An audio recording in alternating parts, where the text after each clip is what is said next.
prime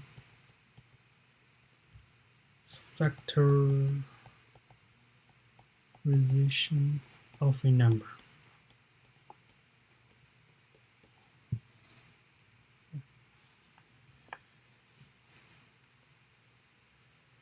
So the factor of a number are the numbers wherein when they are multiplied, we get the numbers as a product.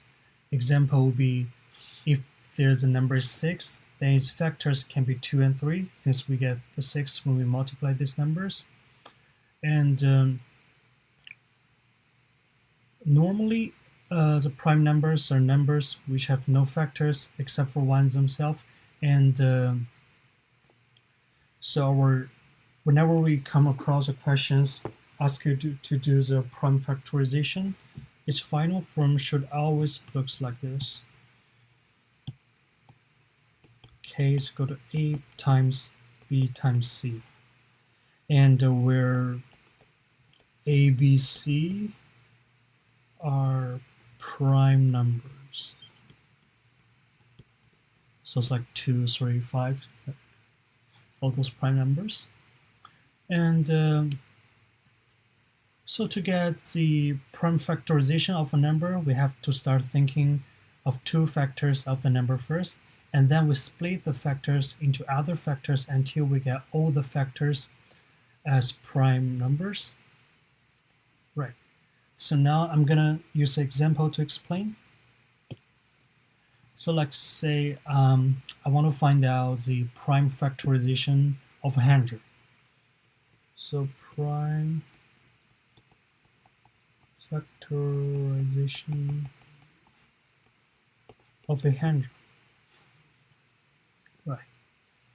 So to get the prime factorization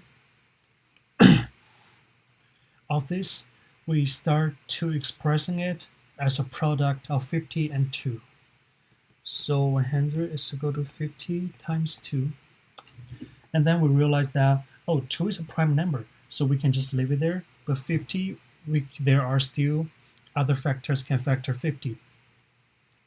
So we write 50 as 25 times 2. We say 50 is not prime. So 50 is equal to 25 times 2. So now it becomes 200 is equal to 25 times 2 times 2. And then we realize that 25 is not prime. So we can rewrite it as 25 is equal to 5 times 5. So 100 can be written as 5 times 5 times 2 times 2.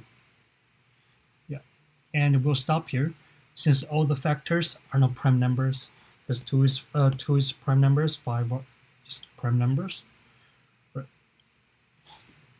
And also, there's another way of solving this, which I personally prefer. I just write the number we want to do the prime factorization at the top, and the first I divide it into 20 and 5, because 20 times 5 is equal to 100, and I think 5 is prime number, so we don't need to do anything about it. So now we just divide 20, and 4 times 5 is equal to 20, and because 5 is prime number, so we just leave it there. So now we only deal with deal with 4, and 4 is equal to 2 times 2, right? So as you can see, at the end of each branch, there are all prime numbers. So, which means 100 is equal to 2 times 2 times 5 times 5. Yeah. So I mean, either way works, and yeah, I think that explains how to do the prime factorization of a number.